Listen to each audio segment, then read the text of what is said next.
Le livre du ciel, tome 13, 27 octobre 1921. Jésus a d'abord fait vivre Louisa dans sa très sainte humanité où elle a trouvé toutes les délices. Puis, il l'a préparée à être un corps pour lui. Ainsi a-t-il fait pour sa maman céleste. La divine volonté veut être pour la créature ce que l'âme est au corps.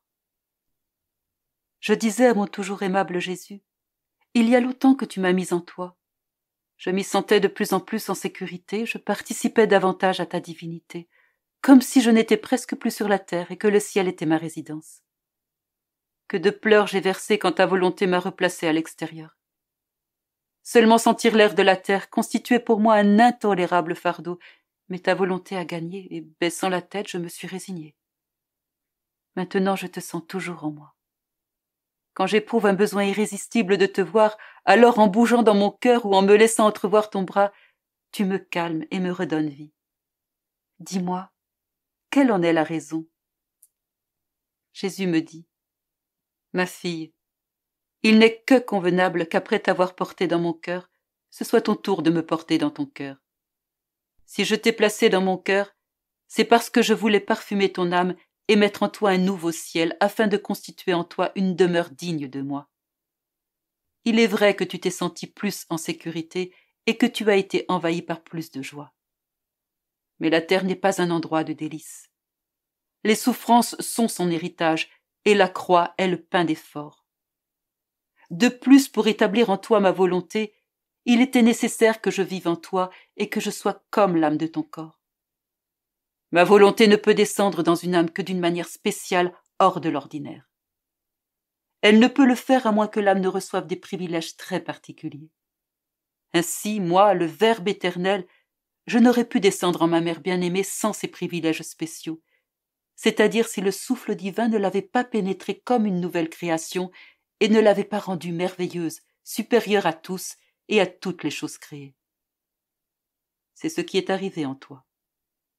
D'abord, mon humanité a voulu te préparer en faisant de toi sa résidence permanente. Ensuite, comme si j'étais l'âme de ton corps, je t'ai donné ma volonté. Tu dois réaliser que ma volonté doit être comme l'âme de ton corps. De fait, cela se produit même entre nous, les trois personnes divines. Notre amour est grand, infini et éternel. Mais si nous n'avions pas une volonté animant cet amour, celui-ci serait inerte et sans œuvre. Notre sagesse accomplit l'incroyable. Notre pouvoir peut tout écraser en un instant et tout refaire à l'instant suivant. Mais si nous n'avions pas une volonté pour manifester notre sagesse, comme par exemple elle a été manifestée dans la création où nous avons tout ordonné et harmonisé, et avec notre pouvoir empêcher qu'elle se modifie le moindrement, alors ni notre sagesse, ni notre pouvoir n'auraient réalisé quoi que ce soit. Il en va ainsi pour tous nos autres attributs. Ainsi je désire que ma volonté soit l'âme de l'être humain. Un corps sans âme et sans vie. Quoiqu'il comporte tous les sens, il ne voit pas, ne parle pas, n'entend pas et n'agit pas. C'est une chose inutile, voire insupportable. Mais s'il est animé, que ne peut-il pas accomplir ? Ils sont nombreux ceux qui se rendent inutiles et insupportables parce qu'ils ne sont pas animés par ma volonté.